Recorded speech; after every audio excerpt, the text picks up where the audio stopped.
Welcome back to our TLE Agricultural Arts class. Our topic for today is plans for the family's animal raising project.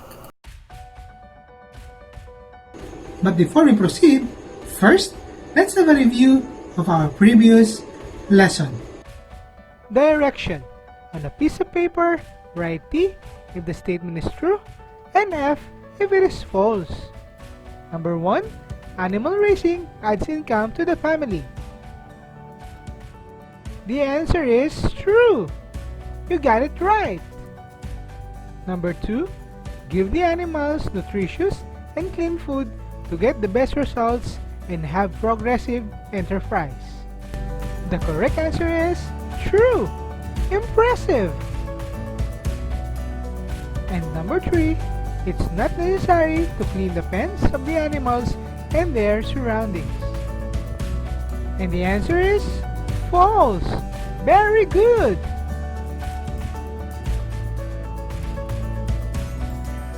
Now, let's familiarize ourselves on the words that we may encounter during our discussion, like livestock and aquaculture.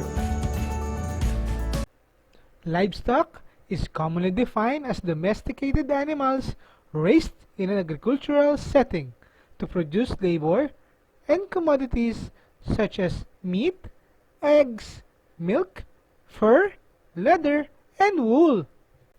While aquaculture is the breeding, rearing, and harvesting of fish, shellfish, algae, and other organisms in all types of water environments. In planning for the family's animal and fish raising project, there are many things to consider. I have here 4 jumbled letters, and let's see if you can arrange the following things to consider in livestock raising.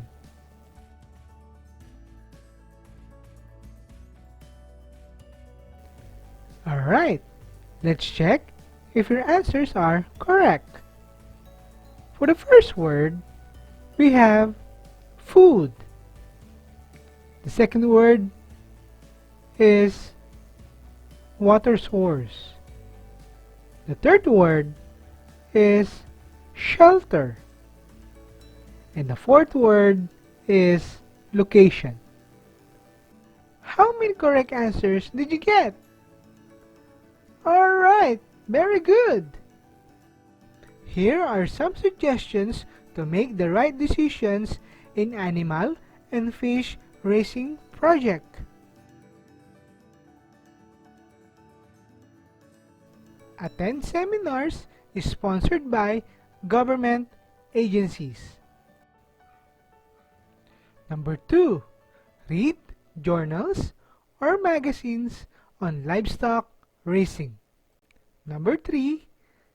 Interview persons, authority, or experts on animal raising. Number 4. Have enough capital or budget for the venture. Number 5. Decide on what animal to raise. Number 6. Determine the proper location for the chosen animal. Number 7. Ascertain sufficient food supply for the animals. Number 8. Look into the water system of the place. Number 9. Check manpower. Moving on, let us discuss hog raising. Hog meat is one of the popular meats in the market. Filipinos are heavy consumers of this protein-rich meat. There are different kinds of hog breeds. The first breed is the Hampshire. The pig looks smaller than other breeds. The ears are erect, tail is usually black, and legs are short. Next is Duroc. This breed comes from New Jersey. It has a dark red and golden yellow color. It is also a good producer of milk and has good mothering characteristics. Next is the Yorkshire. This breed is commonly raised in Canada. It has a large ears with white and black spots. This breed is a good source of meat for making bacon. Yum yum yum! Next is Landrace. This breed comes from Denmark. It has a white hair and skin. Its ears are larger in size and covers much of its face. Its meat is best for making bacon, ham, and pork chop.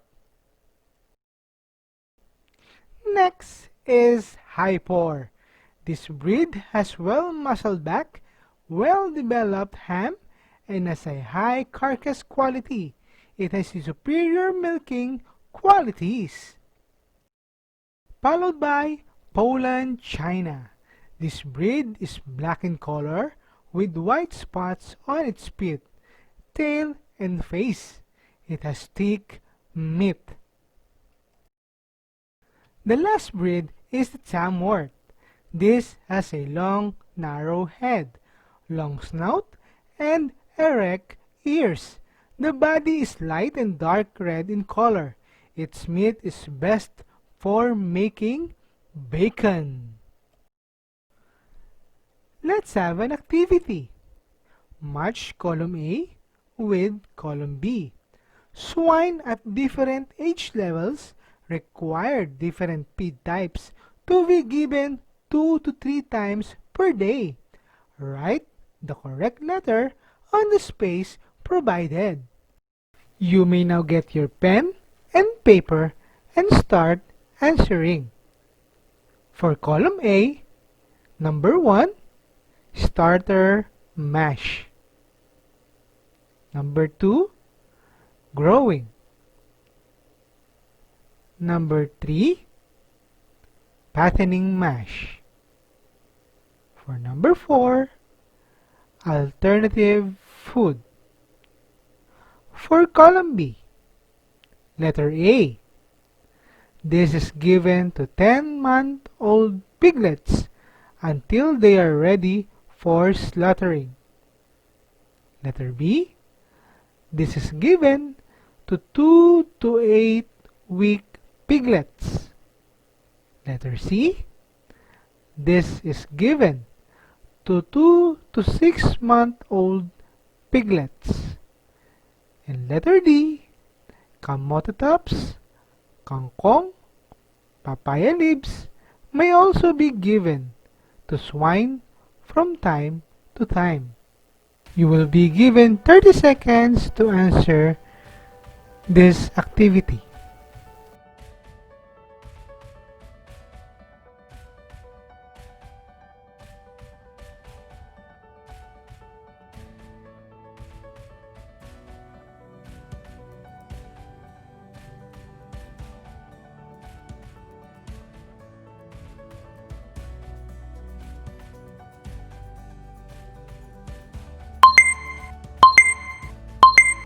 Time's up.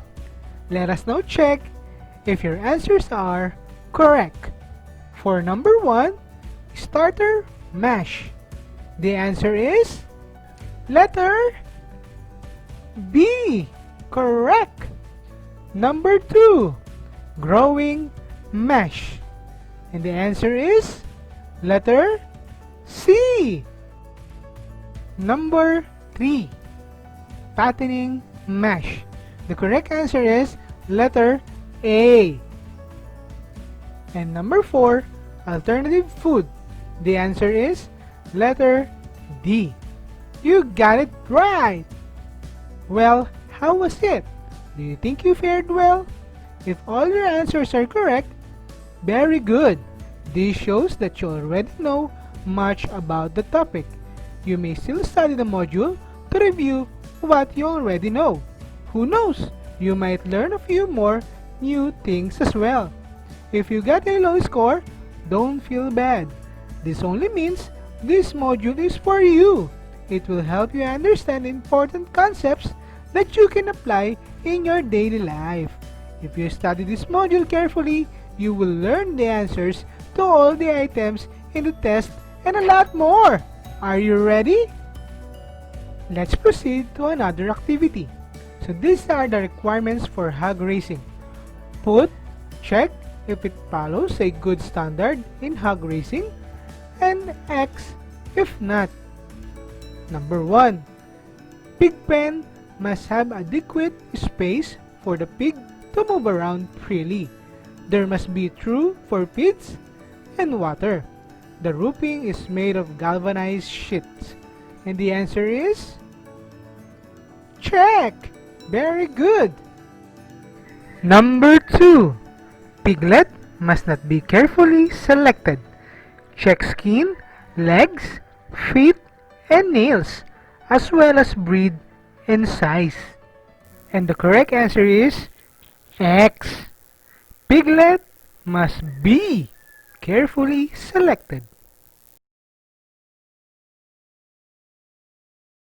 Number 3. Animal feeds contains various ingredients and nutrients.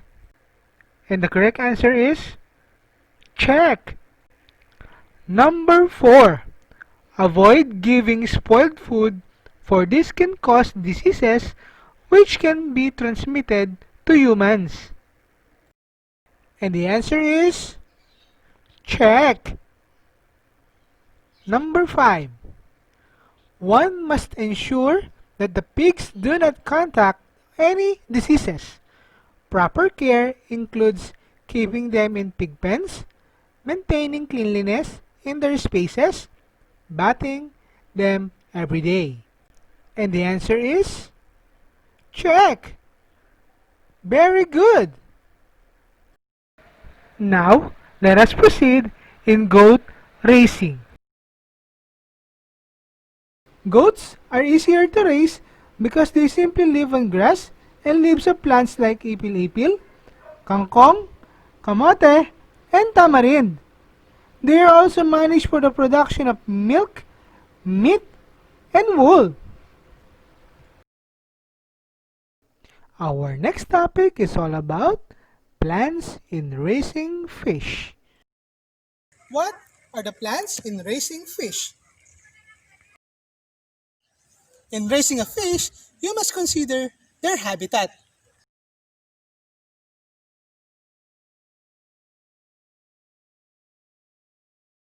First is the dugout or excavated enclosures. This type of fish pen is an inland fish pen. A large land area is excavated to create a pool of water where fish can be grown.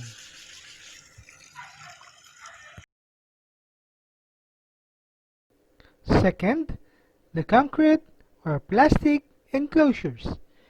Concrete and plastic fish tanks are usually used for commercial fingerling production and research development. And the third one is the fish cages. This is an enclosure made of nets and stakes placed in large bodies of water like the sea, lakes, and rivers to contain and protect fish until they can be harvested. Let's have an activity. On a piece of paper, enumerate the different kinds of fish that you know. Now, let's see if the given examples are on your list. First on our list is tilapia. Tilapia is one of the most in-demand fish in the market today. Fish growers both locally and abroad are focusing aquaculture efforts on tilapia because of the demand for it as well as its rapid growth and productivity at harvest time. We can raise tilapia in three different ways. We can use the drum, we can use a fish pen or pond, or by using an artificial pond. Next on our list is the milkfish. also referred to as the national fish of the Philippines. Milkfish or bangus is very popular for its milky taste. Like the tilapia, milkfish requires no special kind of feed for its diet. Milkfish can be harvested after 7 to 10 months of feeding. Now, do you already have an idea on what kind of animal or fish do you want to raise? Very good. Now, on your module, you will prepare a schedule of work for raising, caring, processing, and marketing of products and byproducts of your chosen animal or fish. Are you done? Impressive! Now let's move on. For our assessment, identify the different breeds of swine and write the correct answer. Our choices are Hampshire, Yorkshire, Duroc, Hypor, Landrace, and Poland China. I will give you 1 minute to answer the questions.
Here are the correct answers.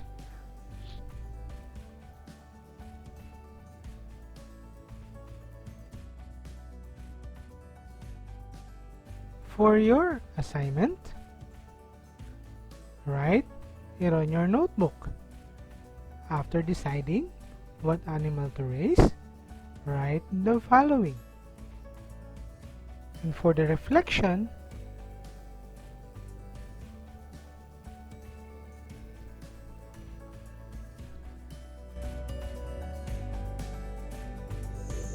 Thank you for listening.